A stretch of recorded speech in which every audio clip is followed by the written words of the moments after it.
ప్రార్థన. అందరూ తలలు వంచండి, కన్నులు మూయండి.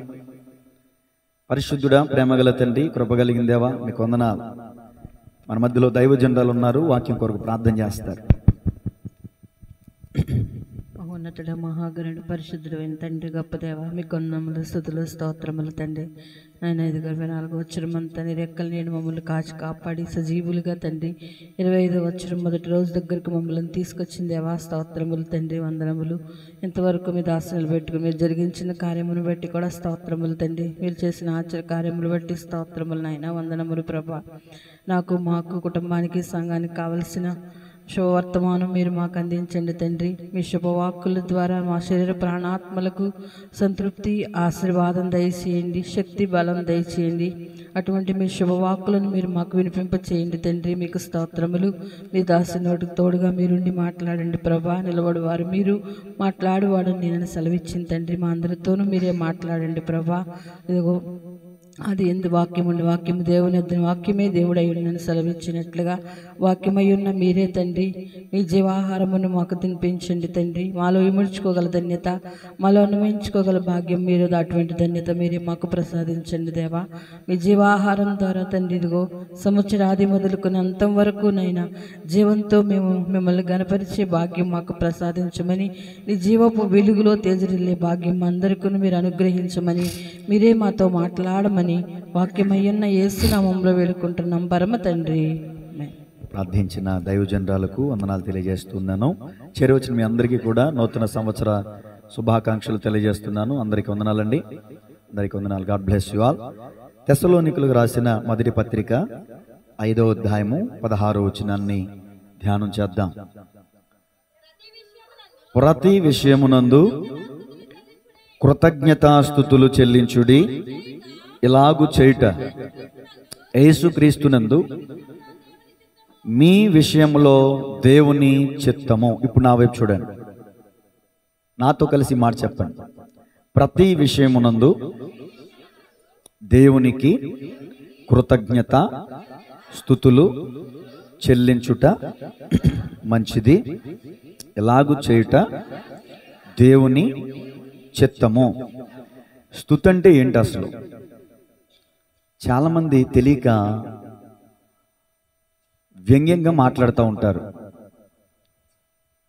స్తోత్రములు, స్తుతులోడు వచ్చాడరా, హల్లెలూయగాడు వచ్చాడరా, అరే హల్లెలూయ బ్యాచ్ వెళ్తున్నారా అని తెలియక పాపం వాళ్ళు వ్యంగ్యంగా మాట్లాడతారు. అలా మాట్లాడినప్పుడు అవతల వాళ్ళు ఏదో పెద్ద కామెడీ చేసినట్టు అనవుతారు. నాకు అప్పుడు అనిపిస్తుంది, ప్రభువా వీళ్ళని క్షమించిన ఆయన, తెలియక అట్లా నవ్వుతున్నారు, చప్పుడు చేయనీయొద్దు. తల్లిదండ్రులు చూసుకోవాలి మీరు, పిల్లలు చప్పుడు చేయకుండా. దేవునికి స్తోత్రం చెప్పండి గట్టిగా. కాబట్టి తెలియక వారు, అందుకనే ప్రభుల వారు కూడా ఏమన్నారు, నువ్వు క్రీస్తు అయితే, నువ్వు మెస్సయ్య అయితే, నువ్వు రక్షకుడు అయితే, నిన్ను నువ్వు రక్షించుకుని మమ్మను రక్షించు. నువ్వు దేవుడు అయితే సిలువ దిగి రా, 3 మేకులు పీక్కోలేనుడు ప్రజలను ఎవరు రక్షిస్తాడని వ్యంగ్యపరిచినప్పటికీ కూడా యేసుప్రభుల వారు ప్రార్థించిన ప్రార్థన ఒకటే, విజ్ఞాపన చేసిన విజ్ఞాపన ఒకటే, ఫాదర్ ఫర్గివ్ దెమ్. తండ్రి వీరేమి చేస్తున్నారో వీరెరుగురు గనక వీరిని క్షమించండి. మనం కూడా అలా క్షమించకుండా వెళ్ళిపోవాలంతే. నన్ను ఎందుకు అన్నావు అంటే మనం ఆ మాట ఇంకా 4 మాటలు అంటారు. వాళ్ళు తెలియక అంటున్నారు కాబట్టి మనం తెలుసుకుందాం, ఇతరులకు తెలియజెబుదాం. దేవుని స్తోత్రం చెప్పండి. హల్లెలూయా అంటే దేవుని స్తుతించుట అని అర్థం. స్తుతి అంటే పొగడతా అని అర్థం. అసలు బైబిల్ గ్రంథంలో ఈ స్తుతి అనే మాట ఎక్కడ ప్రారంభమైందని ఆలోచన చేస్తే, యాకోబు భార్య అయినటువంటి లేయాకి ఒక మగబిడ్డ పుడతాడు. ఆ బిడ్డ పుట్టినప్పుడు ఈసారి యెహోవాను స్తుతించదని అనుకుని తన కుమారునికి యూదా అనే పేరు పెట్టింది. ఏం పేరండి? యూదా అనే పేరు పెట్టింది. యూదా అనే మాటకి కింద పుట్టినోట్లో అర్థం ఏముంటుందంటే స్తుతి అని ఉంటుంది. ఏముంటుందండి? స్తుతి. చాలామంది మొక్కుబడి చేసుకుంటారు, అయ్యా నాకు పిల్లోడు పుడితే ఇలా ఇది చేస్తా, నాకు ఉద్యోగం వస్తే అది చేస్తా అని మొక్కుబడి చేసుకుంటారు కదా. అది జరిగినప్పుడు మొక్కుబడి తీర్చుకుంటారు. దాన్ని ఏమంటారు? కృతజ్ఞత అంటారు. చెప్పండి, దాన్ని ఏమంటారు? కృతజ్ఞత అంటారు. బైబిల్ గ్రంథంలో ఒక మాట ఉంది, మొక్కుబడి చేసుకుని చెల్లింపకుండుట కంటే మొక్కుబడి చేసుకొనకుండుట మేలు. మొక్కుబడి చేసుకుని చెల్లింపకుండుట కంటే మొక్కుబడి చేసి కొనకుండుట మీలో అని వాక్యం చెప్తుంది. కాబట్టి ఎవరైనా మొక్కుబడి చేసుకున్నప్పుడు ఆ మొక్కుబడి చొప్పున వాళ్ళకి నెరవేరినప్పుడు దాన్ని తీర్చుకుంటారు. అలాంటిది ఇది కూడా. ఏమండి, క్రైస్తవులు ఇక మన హైందవ సహోదరులు అందరూ ఉన్నారు కాబట్టి అందరికి అర్థం ఈ రీతిలో చెప్తున్నాను. దేవుని స్తోత్రం చెప్పండి గట్టిగా. అది ఇప్పుడు ఈమె కూడా ఏం చేసిందంటే, దేవుడు నాకు మగబిడ్డనిచ్చాడు కదా, ఏమండి, దేవుడు నాకు మగబిడ్డనిచ్చాడు కదా, నేను దేవుని స్తుతించాలి అనుకుంది. దాన్ని ఏమంటారంటే కృతజ్ఞత అంటారు, థ్యాంక్స్ తెలియజెప్పడం అంటారు. ఎవరైనా మనకి చిన్న సహాయం చేశారనుకోండి, కామన్ సెన్స్తో వెంటనే చెప్పే మాట ఏంటి చెప్పండి? థ్యాంక్ యూ అని చెప్తారు. అంటే దాని అర్థం ఏంటంటే చేసిన సహాయాన్ని బట్టి వాళ్ళకి ధన్యవాదాలు చెప్పడం అన్నమాట. స్తుతి అనే మాటకి అర్థం ఏంటో చెప్పాను. ఇప్పుడు కొంచెం లోతుగా వెళ్దాం. బైబిల్ చెప్తుంది, ప్రతి విషయమునందు యెహోవాకు లేదా దేవునికి ఏం చెల్లించాలంట? చెప్పండి, ఏం చెల్లించాలండి? ప్రతి విషయం అంటే ఏంటి? నాకు అర్థం కాదు. అన్ని విషయాల్లో అంటే తల్లిగారు చెప్తున్నారు, కష్టంలో సుఖంలో. సుఖంలో స్తుతి చెప్తారు కానీ కష్టంలో ఏమైనా స్తుతి చెప్తారా? కారు కొనుక్కున్నారు, స్తుతి కూడా పెట్టుకుంటారు. కారుకి యాక్సిడెంట్ అయింది, స్తుతి కూడా పెట్టుకుంటారా? రాంబాబు గారు ఏమండి చెప్పండి. నాకు తెలిసి నా 10 సంవత్సరాల ఈ ఎక్స్పీరియన్స్లో, ఈ సేవా జీవితంలో మాకు నష్టం వచ్చింది స్తుతి కూడా కట్టిన వాళ్ళు ఒకళ్ళు లేరు. మాకు నష్టం వచ్చింది స్తుతి గుడికి కట్టిన వాళ్ళు ఒకళ్ళు లేరు. ఆనందంగా ఉంటే స్తుతి గుడికి పెట్టుకోవడం తప్ప కష్టం వచ్చింది అని స్తుతి గుడికి పెట్టుకున్న వాళ్ళు లేరు. ఇప్పుడు ఈ కుటుంబానికి 2024 ఆఖరులో ఏమొచ్చింది? కష్టం వచ్చింది, బాధలు వచ్చినాయి, చాలా వేదన వచ్చింది, చాలా దుఃఖం వచ్చింది. వీళ్ళు ఏం పెట్టుకున్నారు ఇప్పుడు? స్తుతి కూడిక. ఇప్పుడు కొట్టాలి గట్టిగా చెప్పట్లో. దేవునికి స్తోత్రం చెప్పండి. భక్తి జీవితం అంటే అది. వింటున్నారా జాగ్రత్తగా? రాంబాబు గారు చాలా శ్రద్ధగా వింటున్నారు. సంతోషం వస్తే ఉప్పొంగిపోతాం, కష్టం వస్తే కుమిలిపోతాం కాదు భక్తి జీవితం అంటే. సంతోషం వస్తే ఉప్పొంగిపోవటం, కష్టం వచ్చేసరికి కృంగిపోవటం కాదు భక్తి జీవితం అంటే. బైబిల్లో యోబు అనే భక్తుడు ఉన్నాడు. యోబు గారికి ఏమంటే ఎన్నో కోట్ల ఆస్తి ఉంది. నా వైపు చూడండి, అటు తిరిగి వాళ్ళకి చూడకండి, నన్ను డిస్టర్బ్ చేయకండి. దేవుని స్తోత్రం చెప్పండి. నేను చెప్పేదే కొన్ని విషయాలు, దయచేసి అటు ఇటు తిరగమ్మకండి. బైబిల్లో ఒక మాట ఉంది, అటు ఇటు తిరుగుతా వెళ్ళాడంట దేవుని సన్నిధికి. ఎవడాడు? మీ మెడలు కూడా ఇలాగే ఉండాలి తప్ప ఎలా ఎలా ఎలా అంటే దాని అర్థం ఎందుకు అలా తిప్పుతున్నారంటే వాళ్ళకి అపాధి పట్టిందని అర్థం. ఏం పట్టింది? వాక్యం అయ్యేంత వరకు సిట్ రైట్, ఇక అంతే. దేవుని స్తోత్రం చెప్పండి గట్టిగా. మా పెద్ద పిల్ల ఇప్పుడు మెడకెట్టా పెట్టింది, చూపులు తిప్పుతుంది. దేవునికి స్తోత్రం చెప్పండి. కవరింగ్ అంటారు దాన్నే.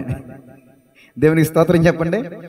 ప్రతి విషయం నందంటే యోబు అన్నీ ఉన్నప్పుడు దేవుని స్తుతించాడు, అన్నీ కోల్పోయాడు. ఏమండి, ఒంటెలు పోయినాయి, గొర్రెలు పోయినాయి, ఆస్తి పోయింది, పిల్లలు చనిపోయారు, 10 మంది పిల్లలు ఒక్కసారి చనిపోయారు. ఎంత కుమిలు, ఎంత ఎంత కడుపు కోతండి అది. ఒకే ఒక మాట అన్నాడండి, యెహోవా ఇచ్చెను, అబ్బా యెహోవా నామానికి స్తుతి కలుగును గాక అన్నాడు. అది భక్తి జీవితం అంటే. దేవునికి మహిమ కలుగును గాక. ఎవరు దేవుని స్తుతించరో చెప్తాను. స్తుతి అనే మాట ఎక్కడ ప్రారంభమైంది, స్తుతి అంటే అర్థం ఏంటి? చాలా సింపుల్ గానే స్పీడ్ గానే వెళ్తుంది సబ్జెక్ట్. దేవుని స్తోత్రం చెప్పండి. ఇప్పుడు అడుగుతాను చెప్పండి, స్తుతి చెల్లించడం అంటే ఏంటి? ఆగండమ్మా. అది స్తుతి చెల్లించడం అంటే థ్యాంక్ యూ గాడ్. ఇప్పుడు ఎందుకు ఈ కూడికంటే, అయ్యా ఇదిగో చెల్లి అంటది, మా నాన్నని దేవుడు సజీవ లెక్కలో ఉంచాడు, అందుకే నీ స్తుతి కూడిక. కుమ్మరి గారు అంటారు, మా ఆయన్ని దేవుడు కాపాడారు, అందుకే నీ స్తుతి కూడిక. థ్యాంక్స్ చెప్పుకోవడానికి, దేవునికి థ్యాంక్స్ చెప్పడానికి ఏర్పాటు చేసుకున్న కూడిక ఇది. దేవుని స్తోత్రం చెప్పండి. మరి ఎవరు స్తుతించలేరో మీరు చెప్పాలి. ఎవరు స్తుతించలేరో చెప్పాలి. ఎవరు స్తుతించలేరో మీరు చెప్పాలి. మౌన స్థితిలోనికి ఎక్కడుంది ఈ మాట? 115వ కీర్తన 17వ వచనం. సెల్ ఫోన్లు స్విచ్ ఆఫ్లో పెట్టాలి అనేది అందుకనే. మృతులను, మౌన స్థితిలోనికి దిగిపోయిన వారును యెహోవాను స్తుతింపరు. అంటే దేవుణ్ణి స్తుతింపరంట. ఎవరంటండి? మృతులు అంటే చనిపోయిన వారు అని అర్థం. చనిపోయిన వారు కదలలేరు, మాట్లాడలేరు, ఏమీ చేయలేరు. నా వైపు చూడండి, దేవునికి స్తోత్రం చెప్పండి. చనిపోయిన వాళ్ళు ఏం చేయలేరు, ఏం చేయలేరు. చనిపోయిన వాడికి ముందంటే బాగా ఇష్టం. వాడి దగ్గరికి వెళ్ళి క్వార్టర్ బాటిల్ పెడితే లేస్తాడా? లేవడో. వాయిద్యాలు వాయిస్తారు, లేస్తాడా? లేవడం. చలనం ఉండదే కాడికి. అందుకనే బైబిల్ చెప్తుంది, మృతులైన వారు, మౌన స్థితిలోనికి దిగిపోయిన వారు స్తుతి చెల్లించలేరంట. బతుకుండి కూడా స్తుతి చెల్లించలేకపోతున్నారంటే వాళ్ళు ఏదో బ్రతుకు మట్టుకు బ్రతుకుచున్నారే గాని మృతుడే. అందుకని ప్రతిరోజు ప్రభువా, ఈ నూతన దినం మాకు ఇచ్చినందుకు వందనాలయ్యా, స్తోత్రములయ్యా, ఈ దినమంతా మమ్మల్ని కాచి కాపాడయ్యని లేవటంతోనే దేవుని స్తుతించి దేవునికి ప్రార్థన చేసి మన రోజుని ప్రారంభించాలి. అది భక్తి జీవితం అంటే. కష్టం వచ్చినప్పుడు ప్రార్థన చేయడం కాదు, కష్టాలు లేనప్పుడు లోకంలోకి వెళ్ళి గంతులేయటం కాదు ప్రార్థన జీవితం అంటే, భక్తి జీవితం అంటే. దేవునికి స్తోత్రం చెప్పండి. ఇప్పుడు ఎవరు స్తుతించరో చెప్పాను, ఇప్పుడు ఎవరు స్తుతిస్తారో చూడండి. యెషయా గ్రంథం 38వ అధ్యాయం 19వ వచనం. యెషయా గ్రంథం 38వ అధ్యాయం 19వ వచనం. సజీవులే కదా దేవుని స్తుతించుదురు ఈ దినమున. ఈ మాట ఎవరు చెప్పాలంటే ఇప్పుడు పౌలురాజు గారు చెప్పాలి. చెప్పండి, మీరు కూడా చెప్పండి, దేవుని స్తోత్రం చెప్పండి. ఈ దినమున నేను సజీవుడనై ఉన్నాను గనుక దేవుని స్తుతిస్తున్నాను. ఆ వచనం ఎవరికి సంబంధించింది ఇప్పుడు? అంటే మీ ఎవరికి సంబంధించింది కాదనమాట. దేవుని స్తోత్రం చెప్పండి. ఇప్పుడు ఈ వచనం ఎవరికి సంబంధించింది? అది దేవునికి మహిమ కలుగును గాక. మనందరం బ్రతుకున్నాం కాబట్టి మన నోట దేవుని స్తుతి ఉంది, మన నోట నవ్వు ఉంది, హృదయం ముందు సంతోషం ఉంది. Happy happy happy new year అని చక్కగా సంతోషంగా గడిపాం ఈ రోజుని. దేవునికి మహిమ కలుగును గాక. సజీవులే కదా యెహోవాని స్తుతిస్తారు. కీర్తన 33:18. కీర్తన 33:18. మొత్తం అంతా స్తుతి గురించే చెప్తాను ఈరోజు. బయటికి వెళ్దా ప్రసంగం. వారి ప్రాణమును మరణము నుండి తప్పించుటకును, కరువులో వారిని సజీవులుగా కాపాడుటకును యెహోవా దృష్టి ఎవరైతే ఆయన యందు భయభక్తులు కలిగి ఉంటారో ఆయన కృప కొరకు కనిపెట్టు వారి మీదను నిలుచుచున్నది. గట్టిగా చప్పట్లు కొట్టి దేవుని మహిమపరుద్దాం. దేవుని కనుదృష్టి ఎవరి మీద ఉంటుందంటే ఎవరైతే ఆయన కృప కోసం కనిపెట్టుకుంటారో, నెంబర్ 1. అలాగే నెంబర్ 2, ఎవరైతే ఆయన యందు భయభక్తులు కలిగి ఉంటారో ఆయన దృష్టి వారి మీద ఉంటుందంట. ఇప్పుడు దేవుని కనుదృష్టి పౌలురాజు గారి మీద ఉండడానికి గల కారణం ఏంటంటే ఆయన జీవితంలో దేవుని యందు భయభక్తులు కలిగినటువంటి పరిస్థితి ఉంది కాబట్టి. దేవునికి మహిమ కలుగునుగా.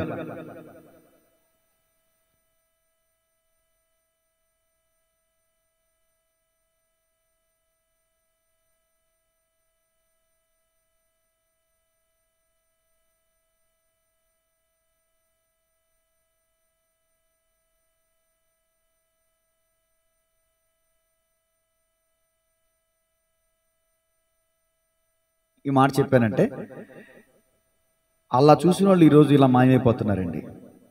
అలా పడి బ్లడ్ స్టక్ అయిపోయి మెదడు డెడ్ అయిపోయి చనిపోయిన వాళ్ళు ఉన్నారండి. 90% సివియరిటీ పొజిషన్కి వెళ్ళి క్షేమంగా మన మధ్యకి తిరిగి రావటం అంటే ఇది మామూలు సంగతి కాదు. దేవుని కన్ను దృష్టి ఉండటం వల్లే. కొట్టచ్చు కదండి. మరణకరమైన పరిస్థితుల్లో నుంచి వారిని రప్పించుటకు లేదా వారిని విడిపించుటకు లేదా వారిని రక్షించుటకు యెహోవా కనుదృష్టి భయభక్తులు గల వారి మీద ఉంటుందంట. దేవునికి మహిమ కలుగును గాక. సరే, మంచిది. ఆ విషయాన్ని ముగించుకుందాం. తర్వాత ఎందుకు దేవుణ్ణి మనం స్తుతించాలంటే 145వ కీర్తన 3వ వచనం. 145వ కీర్తన 3వ వచనం. యెహోవా మహాత్యము గలవాడు, ఆయన అధిక స్తోత్రమునందదగిన దేవుడు. ఆయన మహాత్యము ఏమండి గ్రహింప శక్యము కన్నా గ్రహించలేమండి. గ్రహించలేనటువంటి గొప్ప కార్యము దేవుడు చేశారండి కుటుంబంలో. ఆయన మహాత్యము గొప్పది. ఆయన మహాత్యము గలవాడు కాబట్టి, అద్వితీయుడు కాబట్టి, సర్వశక్తి కలిగిన దేవుడు కాబట్టి, అధిక స్తోత్రం పొందదగిన దేవుడు కాబట్టి, ఇజ్రాయేలు చేయు స్తోత్రముల మీద ఆసీనుడు కాబట్టి మనం దేవుణ్ణి స్తుతించటం మంచిది. దేవునికి స్తోత్రం చెప్పండి గట్టిగా. అలాగే మనం చూస్తే కీర్తన 50వ కీర్తన 23వ వచనం. స్తుతి చెల్లించడం ద్వారా ఏం జరుగుతుందో చూడండి. స్తుతి ఎందుకు చెల్లించాలో చెప్పాను. స్తుతి యాగము అర్పించేవాడు నన్ను మహిమపరుచుచున్నాడు. అంటే దేవుడు చెప్తున్న మాట ఇది. ఎవరైతే స్తుతి చెల్లిస్తారో వాళ్ళు ఏం చేస్తున్నట్టు చెప్పండి అందరూ? దేవుని మహిమపరుస్తున్నాడు. ఇప్పుడు ఈ స్తుతి గుడికి పెట్టడం ద్వారా ఈ కుటుంబం వాళ్ళు దేవుణ్ణి ఏం చేస్తున్నారు? మహిమపరుస్తున్నారు. దేవుని వాక్యం చెప్తుంది, నన్ను గణపరచు వారిని, దేవుని మహిమపరిచే వారిని దేవుడు ఏం చేస్తాడు? మహింపరుస్తాడండి. దేవుని యొక్క మహాకృప ఈ కుటుంబం మీద ఉందని చెప్పడానికి ఎంత మాత్రం సందేహం లేదు. స్తుతి చెల్లించుట యథార్థవంతులకు శోభస్కరం. దేవుని వాక్యం చెప్తుంది స్తుతి చెల్లించాలి, స్తుతి చెల్లించాలి. స్తుతి చెల్లించడం అంటే దేవునికి మనసారా హృదయపూర్వకంగా థ్యాంక్స్ చెప్పడమే, కృతజ్ఞత తెలియజేయటమే. ఈ దినమున సజీవుడినై ఉన్నాను గనక నేను నిన్ను స్తుతించుచున్నానని భక్తులు చెప్తున్నాడు అన్నాడు. ఈనాడు మన మధ్యలో ఉన్న సహోదరులు కూడా ఇదే మాట తెలియజేస్తున్నారు. దేవునికి మహిమ కలుగును గాక. కీర్తన 103 2-4 వచనాలు ఏం చెప్తుంది అక్కడ వాక్యం చూడండి. నా ప్రాణమా యెహోవాను సన్నుతించుము, ఆయన చేసిన ఉపకారములలో దేనిని మరొకము. ఆయన నీ దోషములన్నిటినీ క్షమించువాడు, నీ సంకటములన్నిటినీ కుదుర్చువాడు, సమాధిలో నుండి నీ ప్రాణమును విమోచించుచున్నాడు. ఒకళ్ళు చదవండి. కరుణా కటాక్షములు నీకు కిరీటముగా ఉంచుచున్నాడు. దేవుని స్తోత్రం చెప్పండి. నీవు చేసిన ఫోన్ పగిలిపోద్దురే, నేనేమి చెల్లింతోను, గడిగా నీవు చేసిన నేనేమి చెల్లింతోను, నీవు చేసిన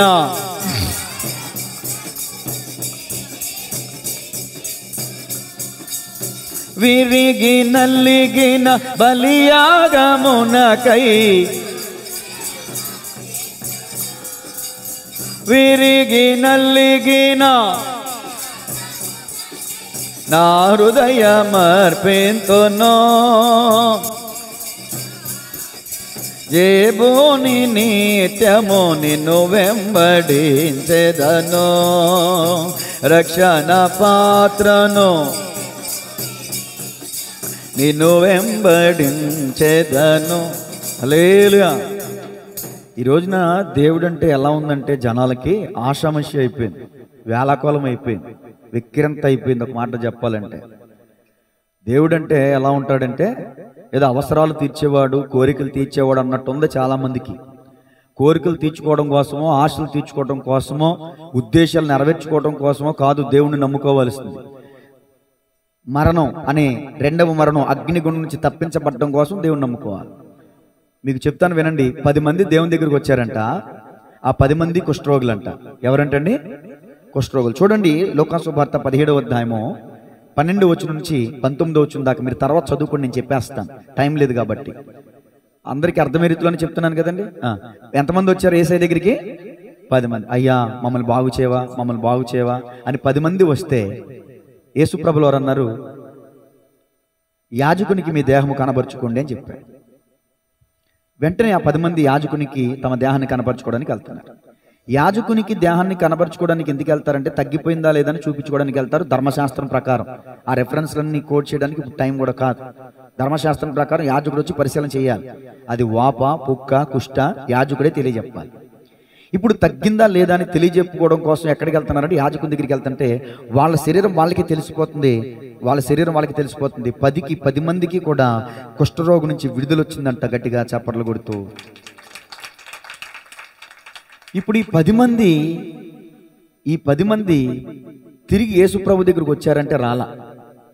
ఎంతమంది వచ్చారు చెప్పండి? ఒక్కడు వచ్చాడు. అంటే 10కి 9 మంది స్వస్థతల కోసం యేసు ప్రభు దగ్గరకు వస్తున్నారు, అద్భుతాల కోసం యేసు ప్రభు దగ్గరకు వస్తున్నారు. అరే 5 రొట్టెలు అంటారా, 2 చేపలు అంటారా, 5,000 మందికి పంచేయడంటారా, ఏంటో అద్భుతం, మనం కూడా చూద్దాం, మనం కూడా తిందాం రా అని చెప్పి యేసు ప్రభు దగ్గరకు వచ్చిన వాళ్ళు ఉన్నారు. యేసు ప్రభులను వెంబడించే శిష్యులు కూడా గంపలెక్క అడగడానికి వచ్చినటువంటి పరిస్థితి కూడా లేకపోలేదు. మిగిలిన గంపలు ఎక్కడా? అప్పుడు యేసు ప్రభులు అన్నారు, క్షయమయ్యే ఆహారం కోసం కాదు నాయన, అక్షయమైన ఆహారం కోసం మీరు ప్రాకులాడను నాయన అని చెప్పారు ప్రభు. దేవుని స్తోత్రం చెప్పారు. 10 మంది దేవుని దగ్గరకు వచ్చారు. 10 మంది తిరిగి వెళ్తుండగా బాగుపడ్డారు. ఒక్కడే తిరిగి వచ్చి యేసయ్యా నేను బాగుపడ్డాను, ఇదిగో నా దేహం, నన్ను బాగు చేసినందుకు నీకు స్తోత్రం అని సాగిలపడి నమస్కారం చేస్తే యేసు ప్రభులు వారు అంటారు, మిగిలిన 90 ఎక్కడ? ఇంకెక్కడ? లోకంలో కలిసిపోయారు. ఏదో కష్టం వచ్చింది, దేవుని దగ్గరికి వస్తారు, కష్టం తీరిపోయిన తర్వాత మరలా లోకంలోకి వెళ్ళిపోతారు. ఏదో బాధ కలిగింది, యేసయ్యా అంటారు, ఆ బాధ తీరిపోయిన తర్వాత మరలా లోకంలోకి వెళ్ళిపోతారు. దేవుడు గుర్తురాడు.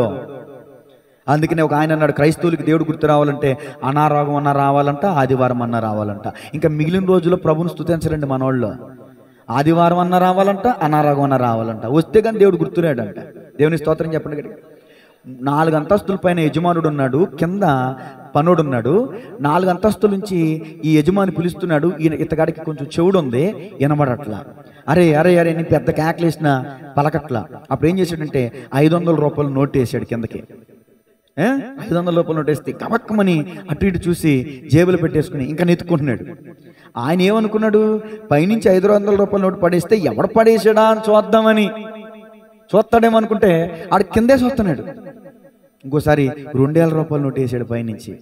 మళ్ళీ తీసుకుని జేబులు పెట్టుకుని ఇంకో నోటు దొరుకుద్దేమో అని కిందే చూస్తున్నాడు. అర్థమవుతుందన్నమాట.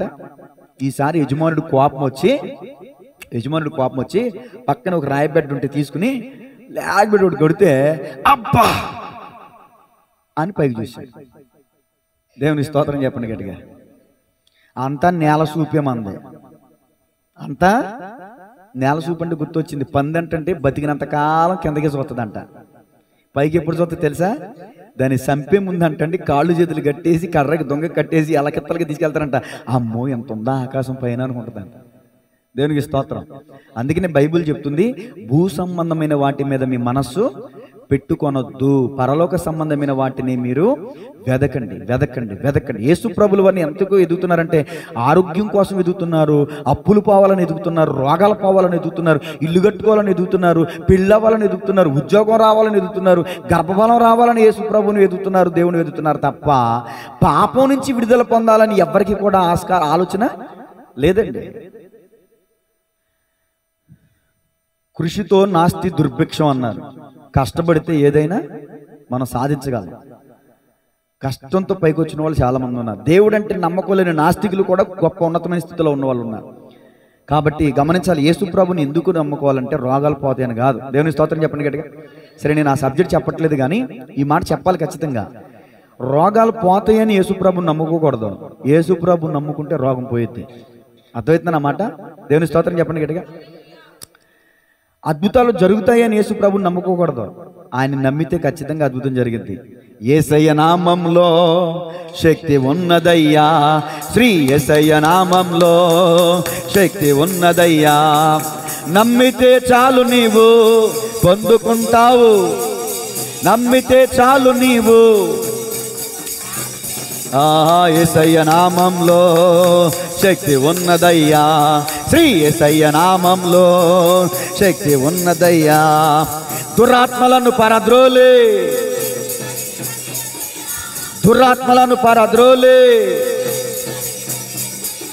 దుఃఖితులను ఆదరించే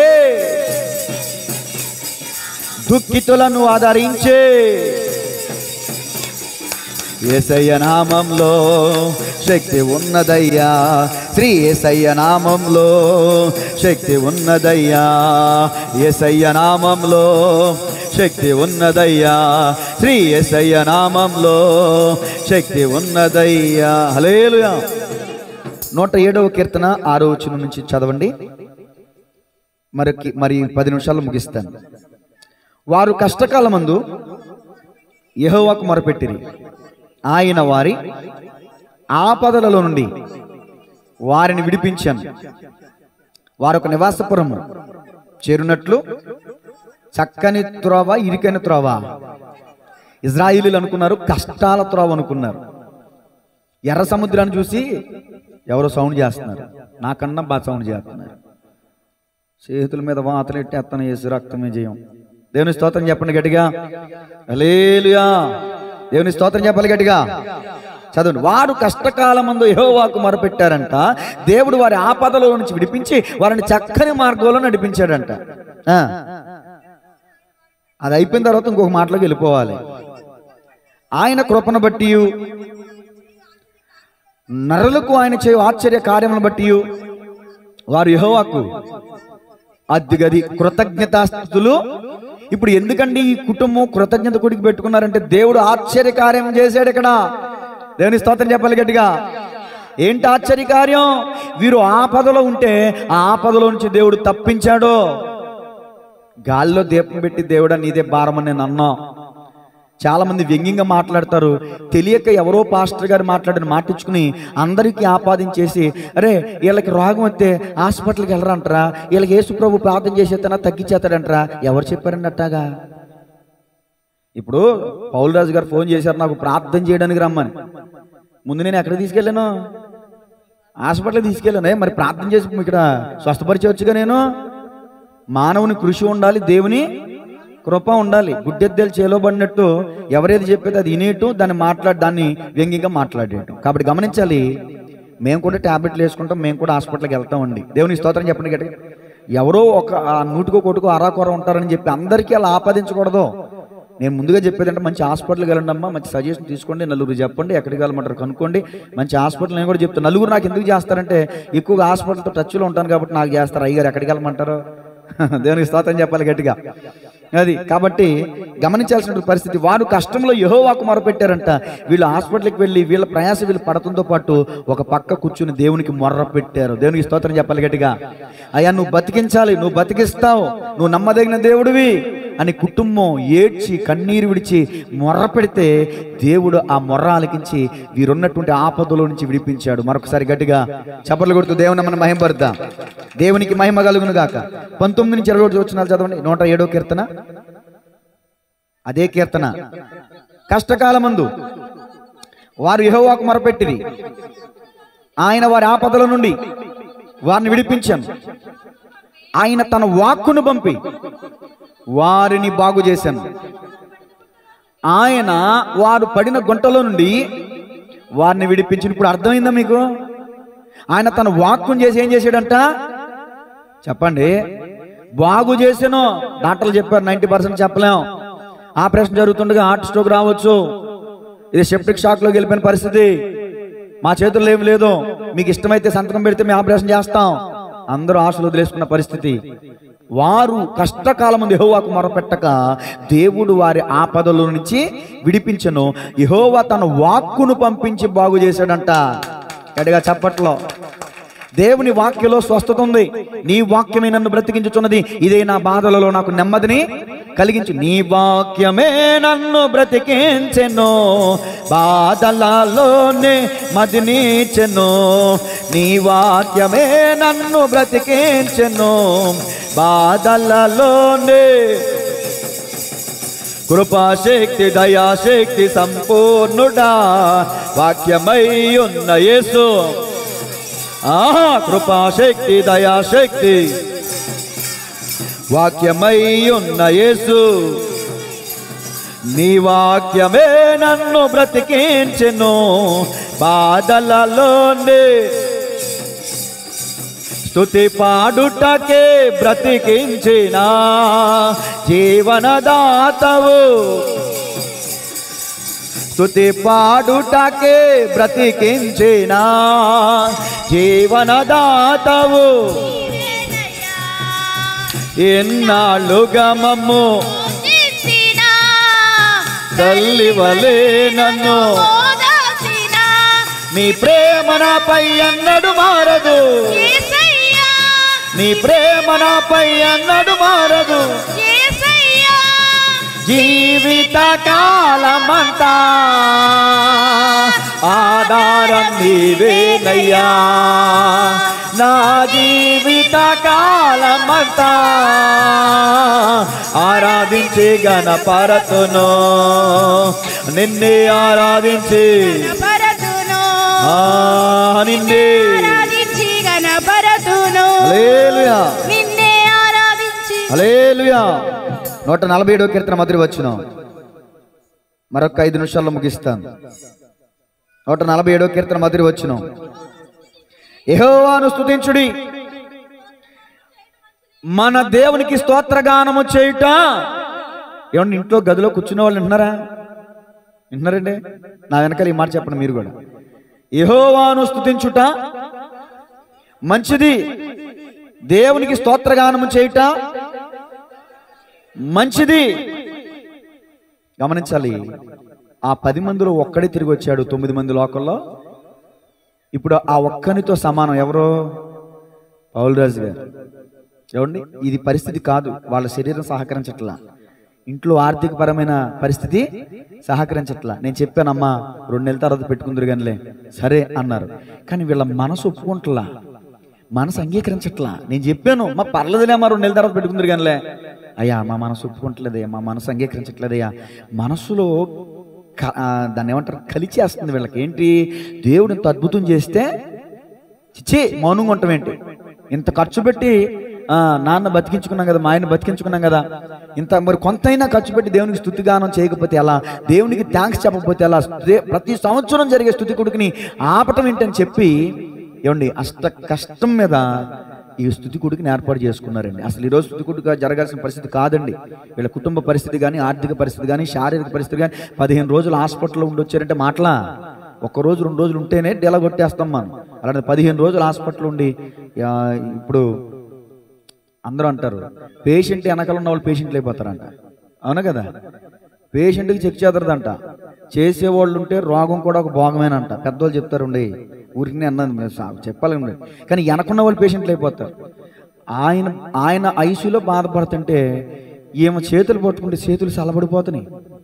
ఇప్పుడు ఇక్కడ ఏమైనా ఎక్కడ తీసుకెళ్ళాలి? ఎవరినే? నీకు దండం అమ్మ తల్లే, నువ్వు సరిగ్గా ఉండమ్మా, నువ్వు మంచిగా ఉండమ్మా, ఇంకెక్కడ చల్లిగా ఉంటాం, ఏమిటి ఎలా కొట్టేస్తుంది, సైజులు చల్లబడిపోతున్నాయి. ఓ పక్క స్వప్నమోహం చూస్తుంటే ఏదో పేరు మట్టికి చూస్తుంది, కానీ ఇలా ఎరుచూపులు చూస్తుంటే నాకు అప్పుడు ఏడుపు వచ్చింది. ఆ పిల్ల మోహం చూస్తుంటే డిప్రెషన్లోకి వెళ్ళిపోతుంది అని ఆ పిల్లని వాదార్చడం జరిగింది. చాలా చాలా దేవుని మహాకృపను బట్టి ఈ అద్భుతమైన కార్యం అండి ఇది. దేవునికి స్తోత్రం చెప్పండి గట్టిగా. తల్లిగారు చెప్పారు చక్కెర విషయంలో, రాత్రి చెప్పాను, ఇంకా నేను చెప్పట్లేదు. కానీ నిజం కన్న కొడుకు లేని లోటు అల్లుడు గారు తీర్చేశారు. ఏదో సామెత చెప్తారు, ఎంత పెట్టినా ఏంటంట కూతురు కోళ్ళ, ఊరుకున్నాం నేను చెప్పనే ఉండమ్మా, ఎంత పెట్టినా కోళ్ళ కూతురు అవదంట, అల్లుడు చెప్పండి, కోళ్ళ కూతురు అవదంట, అల్లుడు కొడుకు అవడంట. కానీ వీళ్ళ కుటుంబంలో అల్లుడు కొడుకు అయ్యాడు. చేపలు కొట్టండి. దేవుని స్తోత్రం చెప్పండి.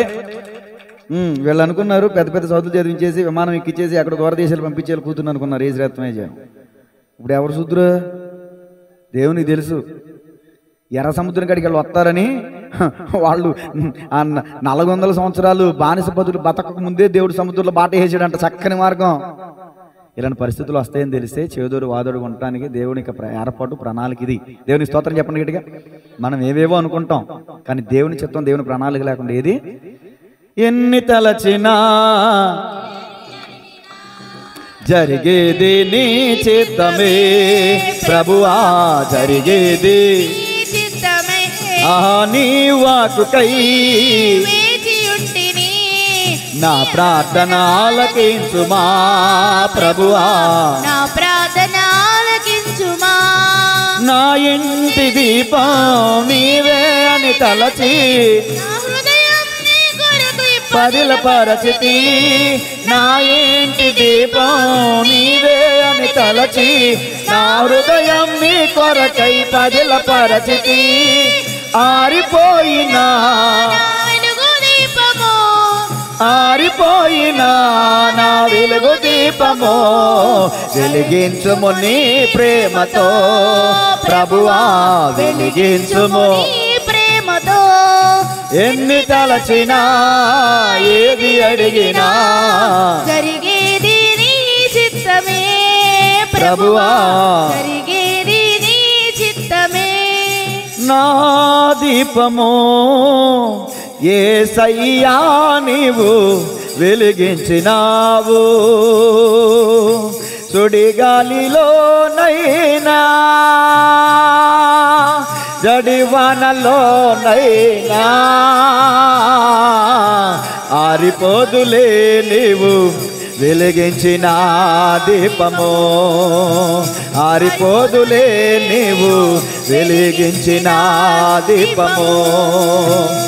నీవు వెలిగించిన దీపము, నీవు వెలిగించిన దీపము, నీవు వెలిగించిన దీపము. హల్లెలూయా. దీపాన్ని ఏం చేశాడు దేవుడు? గట్టిగా వెలిగించాడు. సమృద్ధిగా నూనె ఉంది కూడా. దేవుని స్తోత్రం చెప్పాలి గట్టిగా. దేవునికి మహిమ కలుగును గాక. మరలా చెప్పండి, దేవునికి స్తోత్రము చేయుట మంచిది. పరిశుద్ధ గ్రంథంలో ఎవరు స్తుతి చెల్లించారు, ఎవరికి మంచి జరిగింది చెప్పి ఇందాడు 5 నిమిషాలు అన్నాను కదా, ఇప్పుడు 2 నిమిషాలు ముగిస్తా. దేవునికి మహిమ కలుగునుగా. 10 నిమిషాలు అంటున్నావు, పోగొట్టు తిని అతను పాస్టర్ అనుకుంటారా? చెప్పంటారు ఇంకా. అబ్బా మా యవన బిడ్డలు ఇంకా చెప్పండి అన్నారు. వారి కోసం యవనస్తులు కూడా చెప్పట్లేదు కదా, ఆసక్తిగా ఉన్నారండి. దేవునికి స్తోత్రం చెప్పండి. దేవునికి స్తోత్రము చేయటం మంచిది.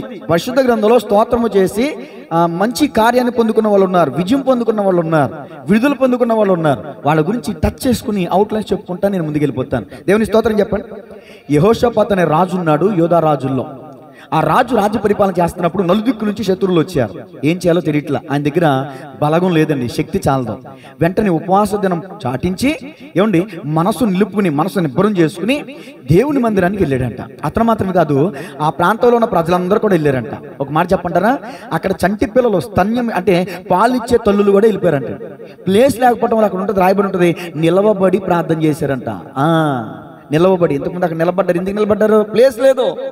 అంటే మందిరంలో ప్లేస్ లేక నిలవబడి ప్రార్థన చేశారంటండి. యెహోషాపాతు తన ప్రజలందరూ కూడా ప్రార్థన చేయగా యుద్ధం చేయడానికి వెళ్తా ఉన్నప్పుడు ఎవరిని పెట్టాడు తెలుసు? ముందు వాస్తవానికి యోధులను పెట్టాలి, యోధులను పెట్టాలి.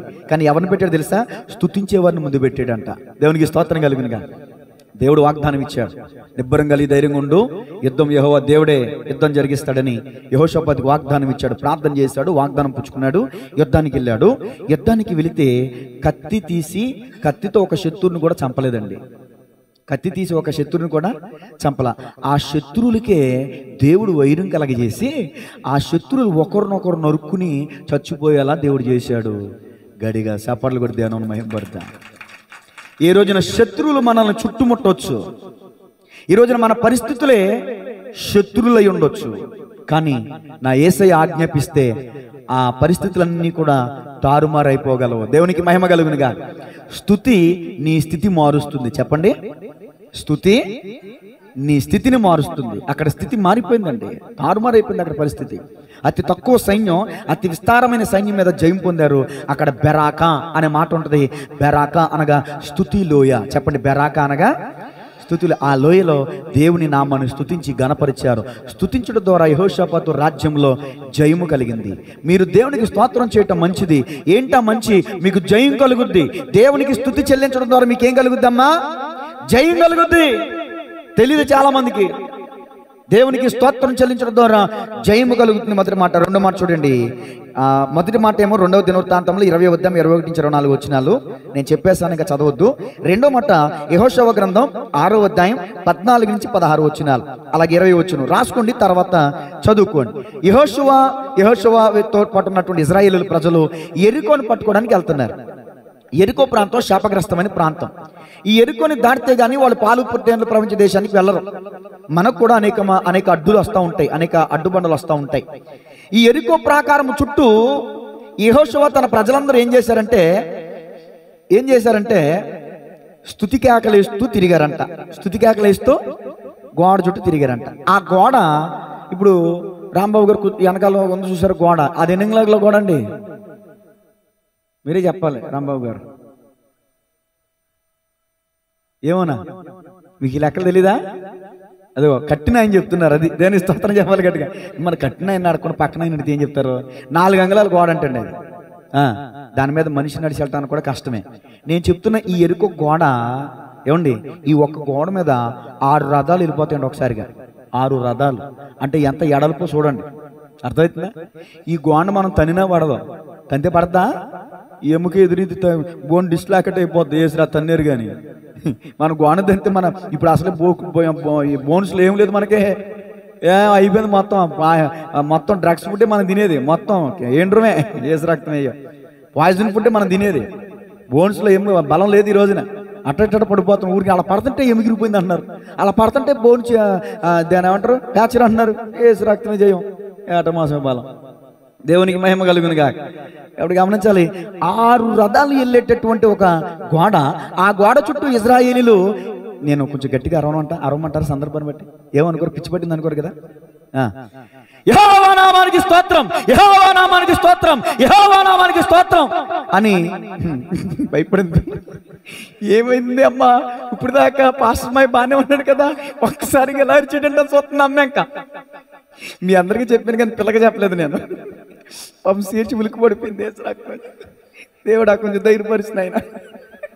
దేవునికి స్తోత్రం చెప్పండి గట్టిగా. యెహోవా నామానికి స్తోత్రం అని కేకలేస్తుంటే భూకంపం వచ్చినప్పుడు ఎలా ఉంటుంది పరిస్థితి?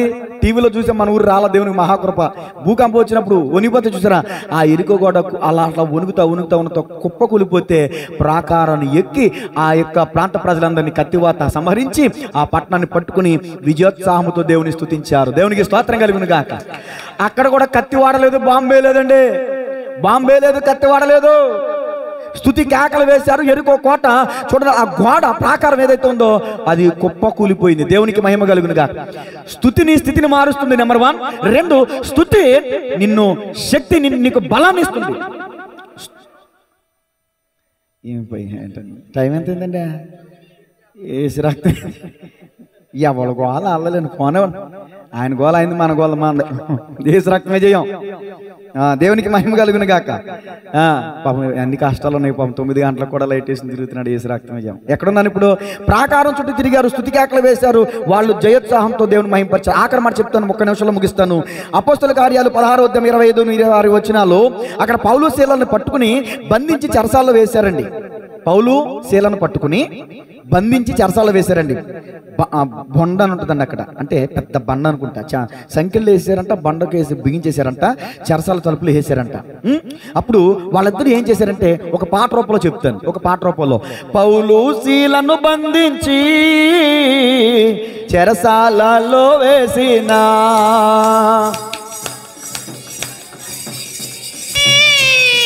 చెరసాలలో వేసిన పాటలతో ప్రార్థించగా చెరసాల స్తోత్రం, పాటలతో ప్రార్థించగా చెరసాల బ్రద్దలాయే. యెహోవా నీ నామము ఎంతో బలమైనది, ఎంతో ఘనమైనది, ఎంతో బలమైనది. హల్లెలూయా. చూడండి, పౌలు శీలలు ప్రార్థన చేస్తే, పాటలతో ప్రార్థన చేస్తే, దేవుని స్తుతిస్తే చెరసాల తలుపులు తెరవబడ్డాయి అంటండి. సంఖ్యలు ఊడిపడిపోయంట, భూకంపం కలిగిందంట. దేవునికి మహిమ కలుగును గాక. నేను అంటాను, సాతాను కొన్నిసార్లు నీ ఇంటిలో, నీ ఒంటిలో గూడు కట్టు కూర్చుంటాడు. సాతాను కొందరిని బంధించేస్తాడు. సాతాను స్మోకింగ్ కావచ్చు, డ్రింకింగ్ కావచ్చు, కోడిపందాలు కావచ్చు, ఏ వ్యసనం అయితే దేనికి నువ్వు ఎడిక్ట్ అయిపోయావు, దేనికి బానిస అయిపోయావు, భార్య బిడ్డల కంటే నువ్వు దేన్ని ఎక్కువగా ప్రేమిస్తున్నావో అది ఒక పాపం. భార్యను ప్రేమించాలి, బిడ్డల్ని సాకాలి, బిడ్డల్ని పట్టించుకోవాలి, బిడ్డల పట్ల బాధ్యత కలిగి ఉండాలి. కానీ ఈ మందు బాబులను చూడండి, దేన్ని పట్టించుకుంటారు? ట్యాక్స్ కట్టడం, గవర్నమెంట్ను ఉద్ధరించడం తప్ప కట్టుకున్న భార్య బిడ్డలను ఉద్ధరించరు ఈ మహానుభావులు. పైగా ఇది గొప్ప విలాసవంతమైనటువంటి జీవితం అన్నట్టు దీని మీద పాట కూడా రాసేశారు. మందు అది కాదు, ఎవరో పాడుతున్నారు, నేను పాడకూడదు. ఏసు రక్తమే జయం. మన కోట శ్రీనివాసరావు గారిని పెట్టి పాటించేశారు పాట, ఏసు రక్తమే జయం. సిగ్గుపడవలసిన విషయములు యందు అతిశయపడుదురు అని వాక్యం చెప్తుంది. సిగ్గుపడాల్సిన విషయాలు పట్టంట అతిశయపడతామంటే అదే. చిచి, దానికి కూడా పాట ఏంటండి, నాకు అర్థం కాదు. దేవునికి మహిమ కలుగునుగా. కాబట్టి నేను అంటాను, స్తుతి నీ స్థితి మారుస్తుంది, స్తుతి బలహీనమైన నిన్ను బలపరుస్తుంది, స్తుతి చెరసాలలో ఉంటే విడుదల కలిగిస్తుంది. యెహోషాపాతుకి ఏం కలిగింది? విజయం కలిగింది. ఎరికో ప్రాకారాలు ఏమైనాయి? కూలిపోయినాయి. చెరసాల తలుపులు ఏమైనాయి?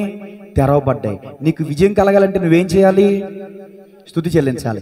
నీ ఇంటిలో, నీ ఒంటిలో ప్రాకారం కట్టుకుని కోట గోడలు కట్టుకున్నటువంటి సాతాను కోట గోడలు కూలిపోవాలంటే మనం ఏం చేయాలి? నీవు కలిగి ఉన్నటువంటి బంధకాల నుంచి నువ్వు విడుదల పొందాలంటే ఏం చేయాలి? అందుకని ఈ కుటుంబం స్తుతి కుటిని ఏర్పాటు చేసుకున్నారు. తలలు వంచండి, ప్రార్థన చేసుకుందాం. ఆ మైక్ అట్టి ఉండమ్మా. లక్ష్మి గారు ప్రార్థన చేస్తారు. తల్లి గారు చెప్పబడిన వాక్యాన్ని బట్టి ఈ కుటుంబం కొరకు, పౌలరాజు గారి కొరకు ప్రార్థన చేస్తారు. తలలు వంచండి, ప్రార్థన. స్తుతి స్తుతి స్తుతి స్తుతి స్తుతి నాయన. మహోన్నతుడ, మహాగణుడ, సర్వాధికారి, సర్వశక్తిమంతుడైన దేవా, నిత్యుడైన తండ్రి, పరిశుద్ధుడైన ప్రభా, నీ పరిశుద్ధ పాదాలకు వందనాలు, స్తుతులు, స్తోత్రాలు తండ్రి. ఇదిగో నాయన 2024 సంవత్సరం అంతా నాయన మమ్మల్ని ఎంతగానో కాచి కాపాడి ప్రభా. ఇదిగో తండ్రి, ఈ 2025 సంవత్సరం ప్రభా 1వ తారీఖు నాయన పౌలరాజు గారిని, నాయన రాజకుమారి గారిని బట్టి ప్రభా నీకే వందనాలు, స్తుతులు, స్తోత్రాలు చెల్లించుకుంటూ నాయన ప్రతి సంవత్సరము నాయన ఇదిగో ప్రభా ఈ గృహంలో నాయన ఈ రోజు నాయన నిన్ను స్మరించుకుంటూ నాయన స్తుతి కూడికి ఏర్పాటు చేసుకుంటారు తండ్రి. అయినప్పటికీ ప్రభా నాయన ఇదిగో నాయన అననుకూల పరిస్థితులు ఎన్నో ఉన్నప్పటికీ నాయన ఆ పరిస్థితులన్నింటినీ పక్కన పెట్టి నాయన ముందు నాయన నీకు నాయన జేజేలు పరుగుతూ నాయన నిన్ను స్తుతిస్తూ నాయన నిన్ను గణపరిచేవారుగా ఇక్కడ ఉన్నారు తండ్రి. దేవా నీకు అందును బట్టి స్తుతులు, స్తోత్రాలు, వందనాలు తండ్రి. నాయన ఇంతవరకు నాయన దాసుని నిలబెట్టుకుని ప్రభా నాయన స్తుతిని బట్టి నాయన మాతో మాట్లాడారు తండ్రి. నిజమే ప్రభా నాయన నిన్ను స్తుతిస్తే ప్రభా నాయన విజయాలు కలుగుతాయి తండ్రి. నాయన నిన్ను స్తుతిస్తే ఆరోగ్యం వస్తుంది ప్రభా. నాయన నిన్ను స్తుతిస్తే తండ్రి మరణం నుంచి నాయన తిరిగి జీవంలోకి నడిపించే దేవుడు తండ్రి. అయ్యా నిన్ను స్తుతిస్తే నాయన ఈ లోకంలో నాయన సమస్తాన్ని జయించగలిగే శక్తి మాకు వస్తుంది తండ్రి. నిజమే ప్రభా.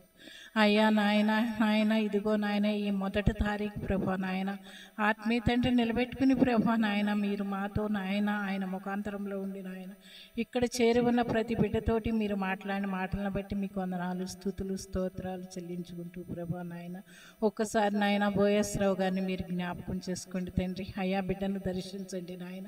అయ్యా నీ గాయగల హస్తంతో బిడ్డను ముట్టమని దేవా నీ పాదాలు పట్టుకుంటున్నాము తండ్రి. నాయన అరికాలి మొదలుకుని అన్నిటి వరకు నాయన నీ రక్తాన్ని ప్రోక్షించండి ప్రభా నాయన. గాయాన్ని చేసేవాడిని నేనే, గాయాన్ని కట్టేవాడిని నేనే అంటున్నావు తండ్రి. అయ్యా సమస్తము నీ స్వాధీనంలో ఉన్నాయి ప్రభా నాయన. అయ్యా మరణము తప్పించట యెహోవా వశమన్నావు తండ్రి. అయ్యా ఆ బిడ్డ నాయన ఈరోజు నాయన సజీవులుగా నాయన అయ్యా నువ్వు చూపించిన దాన్ని బట్టి ప్రభా నాయన మరణించిన బిడ్డనే నాయన మా కళ్ళ ముందు ఉంచావు తండ్రి. నాయన తిరిగి జీవంలోకి నడిపించావు ప్రభా. అవును తండ్రి. అలాగే నాయన నీ హస్తంతో నాయన ఆ బిడ్డను ముట్టి స్వస్థపరిచి నాయన ఈరోజు సజీవులుగా నాయన మా మధ్య ఉంచినందుకు నీకు వందనాలు, స్తుతులు, స్తోత్రాలు చెల్లించుకుంటున్నాము తండ్రి. అయ్యా నీకేమిచ్చి రుణం తీర్చుకోలేం ప్రభా. అయ్యా స్తుతి మాత్రమే మేము చెల్లించగలము తండ్రి. అయ్యా నీ మహోన్నతమైన నామాన్ని బట్టి నాయన నీకు వేవేల స్తుతులు, స్తోత్రాలు చెల్లించుకుంటున్నాం ప్రభా. అయ్యా నాయన భార్యను ధైర్యపరచండి, బిడ్డలను ధైర్యపరచండి ప్రభు నాయన. అయ్యా మామగారి విషయంలో నాయన చక్రి చూపిన నాయన ఔన్నత్యాన్ని బట్టి నాయన నీకు వందనాలు, స్తోత్రాలు తండ్రి. నిజమే ప్రభు నాయన మగ బిడ్డలు లేరని ప్రభు ఒక్కోసారి మేము నాయన చాలా కృంగిపోతాం కానీ ప్రభు అయ్యా నాయన ఏ సమయాన్ని ఏ బిడ్డ నాయన దేనికి అవసరం అవుతాడో నీకు తెలుసును గనక ప్రభు నాయన నువ్వు తగు కార్యాలని ముందే సిద్ధపరుస్తావు గనక నీకు వందనాలు, స్తుతులు, స్తోత్రాలు తండ్రి. నాయన కుటుంబం అంతటినీ బలపరచండి, ధైర్యపరచండి ప్రభు నాయన. నాయన నాయన ఇటువంటి నాయన స్తుతి నాయన అనేకాలుగా నాయన స్తుతి ప్రార్థనలు ప్రభు నాయన ఈ గృహంలో జరగాలి తండ్రి. నాయన ప్రతి అనుకూలమైన పరిస్థితిని మార్చని దేవుడు తండ్రి. అయ్యా వారికి ఇచ్చిన వాహనాలను దీవించండి, ఆశీర్వదించండి ప్రభు. వాహనాల చుట్టూ మీ కంచి వేయండి, మీ కాపుదలు ఉంచండి ప్రభు. వారి చేతి పనులను దీవించండి నాయన. ప్రతి విషయంలోనూ నాయన నీ కృప నీ కాపుదల తోడుగా ఉంచండి తండ్రి. అయ్యా చక్రి స్వప్న నాయన బిడ్డలు ఉద్యోగరీత్యా నాయన ప్రతిరోజు వెళ్ళి వస్తూ ఉండగా నాయన ప్రయాణాల్లో రాకపోకల్లో మీరు తోడుగా ఉండండి ప్రభు నాయన. కుమారి గారిని ధైర్యపరిచి బలపరచండి, సంపూర్ణమైన ఆరోగ్యాన్ని ఆయుష్ని దయచేయండి ప్రభు నాయన. మనడు భానుకిరణ్ కూడా మీరు జ్ఞాపకం చేసుకోండి ప్రభు నాయన. బిడ్డకి నాయన సంపూర్ణమైన ఆరోగ్యాన్ని ఆయుష్ని దయచేసి నాయన నీ కృప నీ కాపుదల నాయన. బిడ్డ చుట్టూ కంచి వేయమని తండ్రి, ఈ కుటుంబం చుట్టూ నాయన నీ కంచి వేసి నీ కాపుదల తోడుగా ఉంచమని తండ్రి. మరొక్కసారి నాయన బోయస్రావు గారిని మీ చేతులకు అప్పచెబుతున్నాం తండ్రి. అయ్యా నిద్ర పట్టక నాయన బిడ్డ చాలా ఇబ్బంది పడుతున్నారు అంటున్నారు తండ్రి. అయ్యా నాయన సంపూర్ణమైన నిద్ర నాయన బిడ్డకి దయచేయమని ప్రభు నీ పాదాలు పట్టుకుంటున్నాము తండ్రి. నాయన గుండె చెదిరిన వారిని బాగు చేసే దేవుడు కదా తండ్రి. నాయన బలహీనమైన గుండెను బలపరచండి ప్రభా. నాయన షుగర్ కూడా నార్మల్కి రావడానికి సహాయం చేయండి ప్రభా. గ్యాస్ ట్రబుల్ నుంచి కూడా విడిపించి నాయన సంపూర్ణమైన ఆరోగ్యాన్ని ఆయుష్ని దయచేసి నీ కృపలో భద్రపరిచి స్థిరపరిచి బలపరచమని ఈ చిన్ని ప్రార్థన నీ పాదాల చెంత ముద్రించి భద్రపరచమని యేసు పరిశుద్ధ నామాన మిక్కిలి వినయంతో బ్రతిమలాడి వేడుకుంటున్నాను పరమ తండ్రి. ఆమేన్. ప్రార్థించిన తల్లి గారికి వందనాలు. అందరికి వందనాలండి. అందరికి వందనాలు. 9 గంటలైంది, నేను ముగిస్తున్నాను. మన మధ్యలో మరి కేక్ కటింగ్ ఉంది.